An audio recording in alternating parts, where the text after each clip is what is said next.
सबके सब टूट पड़े हमारे पार्षदों पे। वो तो खुदा खैर करे, भगवान खैर करे कि हमारे पार्षद सुरक्षित है। सर 83 पार्षद क्या जीत गए, गुंडागर्दी पे उतर आए आप लोग। हद करते हैं, गुंडागर्दी भाजपा कर रहा है और गुंडा हमको बता रहे हैं आप। देश को नुकसान पहुंचाने वाले किसी भी व्यक्ति का मैं समर्थन नहीं करता। साथ ही जब्बार मलिक है, और अगर उससे परहेज है वंदे मातरम कहने में तो आप गर्दन पे तलवार रख के कहवाओगे। और लोगों का चाहना, वंदे मातरम का विरोध करने लगे आप लोग। बिल्कुल वंदे मातरम का विरोध नहीं कर रहा था कोई, सभी लोग खड़े थे। एक बार वंदे मातरम गायन हो चुका था।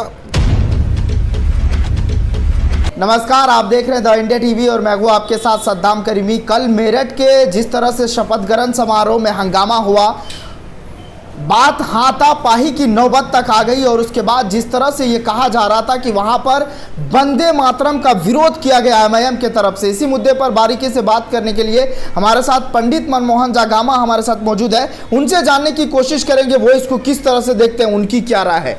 बहुत बहुत शुक्रिया वक्त देने के लिए। हिम्मत वतन की हमसे है, ताकत वतन की हमसे है, हम हैं वतन के रखवाले। और ये अनलीगल आरोप कि वंदे मातरम का विरोध किया गया, ऐसा कहीं कुछ नहीं था। ये भारतीय जनता पार्टी और भारतीय जनता पार्टी के गुंडे पार्षदों की सोची समझी रणनीति थी। दरअसल ऑल इंडिया मजलिस इत्तेहादुल मुस्लिमीन को लोग चाहने लगे हैं, और लोगों का चाहना, वंदे मातरम का विरोध करने लगे आप लोग। बिल्कुल वंदे मातरम का विरोध नहीं कर रहा था कोई, सभी लोग खड़े थे। एक बार वंदे मातरम गायन हो चुका था। दूसरी बार जब पुनः वंदे मातरम शुरू होता है, उसमें एक पार्षद मेरा बैठा रह जाता है और वो ये कहता कि यार अब राष्ट्रीय गान लगाओ। क्या गलत कह दिया? और राष्ट्रीय गान हमारा क्या है, वंदे मातरम है या जनगण मन है? मैं आपसे पूछना चाहता हूँ, कौन सा ऐसा मदरसा है, कौन सा ऐसा मुस्लिम मोहल्ला है जिस मोहल्ले में 15 अगस्त और 26 जनवरी को तिरंगा झंडा नहीं लहराया जाता? और कौन सा ऐसा जगह है, आप हमें बता दो, जहां पे कि तिरंगा झंडा के नीचे खड़े होकर हमारे हिंदुस्तान के मुसलमान भाई सैल्यूट करने का काम करते या नहीं करते? सर वंदे मातरम चल रहा था, उनका भी तो लिहाज रख लेते हैं ना, राष्ट्रगान भी चलता। अरे लिहाज तो था ही, लेकिन उस गुंडागर्दी का लिहाज कहां तक करें ये तो बताओ आप हमें। जबरन आप कहोगे, जबरन आप कहो कि वंदे मातरम गाओ। अब उस व्यक्ति को नहीं आता गाना वंदे मातरम, वो कहां से गा ले? उसे राष्ट्रीय गान आता है, जनगण मन, वो जनगण मन गाने को तैयार था। सर 83 पार्षद क्या जीत गए, गुंडागर्दी पे उतर आए आप लोग। हद करते हैं, गुंडागर्दी भाजपा कर रहा है और गुंडा हमको बता रहे हैं आप। हम तो सेवक हैं, सेवक रहेंगे, और हिंदू मुस्लिम सिख ईसाई सबको साथ लेकर चलने वाले सोच के साथ हम लोग चले हैं। हम संविधान को मानने वाले लोग हैं। हमारा नेता संविधान के दायरे में रह करके अपनी बात को मजबूती से रखने का काम करते हैं। और कल भी मैं आपको बता दूं, जो घटना घटी, हम ऑल इंडिया मजलिस इत्तेहादुल मुस्लिमीन के लोग हाथों में चूड़ियां नहीं पहन रखे हैं। लेकिन मामला संविधान का जब आता हो तो वहाँ पे हम शांत होते हैं, अपने देश का सम्मान करते हैं, अपने लोगों का सम्मान करते हैं। क्या मामला हुआ बताया तो आपको कि शपथ ग्रहण समारोह की तैयारी थी। प्रारंभ में वंदे मातरम गायन हुआ, उसके बाद दोबारा फिर वंदे मातरम शुरू कर दिया। जब पहली बार वंदे मातरम गायन शुरू हुआ, जो पार्षद रिकॉर्डिंग जो कहा जा रहा है, मीडिया बाकायदा बता रही है, सारे पार्षद खड़े थे। फिर दोबारा उस वंदे मातरम को चलाया जाता है। उस वक्त में एक पार्षद मेरा बैठा रह जाता है, वो ये कहता है कि यार बार बार यही चलाओगे, राष्ट्रीय गान लगा दो, जनगण मन अधिनायक जय है। तभी भारतीय जनता पार्टी के गुंडे उन पे टूट पड़ते हैं, और सारे गुंडों ने मिलकर के बुरी तरीके से ये चुनाव आ चुका है, 2024 का चुनाव जैसे जैसे नज़दीक आएगा, भारतीय जनता पार्टी के पास कोई एजेंडा नहीं जनता के बीच जाने का। वो माहौल खराब करके ही वोट प्राप्त करना चाहता है। नहीं, दिक्कत क्या है आप लोगों को? हमें कोई दिक्कत नहीं है। हमसे बुलवाओ ना, भारत माता की जय, मैं बोल रहा हूँ, बोलिए ना फिर। भारत माता की जय, वंदे मातरम। लेकिन अगर मेरा साथी जब्बार मलिक है और अगर उससे परहेज है वंदे मातरम कहने में, तो आप गर्दन पे तलवार रख के कहवाओगे? ये संविधान आपको इजाजत देती है? संविधान में है लिखा, सुप्रीम कोर्ट ने भी कहा है कि स्वेच्छा ऐच्छिक होनी चाहिए, जबरन आप नहीं थोप सकते।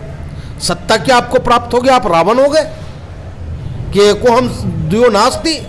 ये संविधान के सहारे चलने वाली देश है हमारी, और हमारे देश में इनका ताना हमेशा दिक्कत होती है। बिहार में भी आपने विरोध किया। हमारी पार्टी को दिक्कत नहीं होती। हमारी पार्टी कहती है कि संविधान जो कहता हो उस पर हम चलने को तैयार हैं। और आप संविधान से अलग तानाशाही रवैया अपनाओगे, संविधान से अलग आप चाहोगे कि आपकी सरकार है, आपकी पुलिस है, आपका डंडा है, तो जो चाहो वो करवा लो, तो हम मर्दे मुजाहिद हैं, हम शहीद होने वालों में से हैं, हम झुक करके राजनीति करने वालों में से नहीं है। हम आपका सेवा करेंगे। आपको प्रेम से हमारी जान लेना चाहो, मैं आपको जान दे दूंगा। देश हित में देश को नुकसान पहुंचाने वाले किसी भी व्यक्ति का मैं समर्थन नहीं करता। देश को या संविधान को कोई तार तार करना चाहता हो, चाहे वो भारतीय जनता पार्टी हो, कांग्रेस हो, समाजवादी हो, उसका हम विरोधी हैं और रहेंगे। बीजेपी का आरोप है कि सबसे पहले आप लोगों ने गुंडागर्दी की है। देखिए भैया, गुंडा शब्द ही कहाँ से निकलता है? भाजपा से निकलता है। आज के डेट में मॉब लिंचिंग करना सीखो तो भाजपा से सीख लो। 10 आदमी मिलकर के एक को पीट लो, वो भाजपा से सीख लो।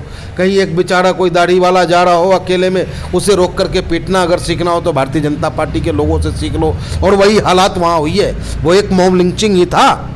मेरठ में आप उसे मॉब लिंचिंग का इनाम दे शपथ ग्रहण समारोह में कि हमारी संख्या 10 की और ये 80 के, ये सबके सब टूट पड़े हमारे पार्षदों पे।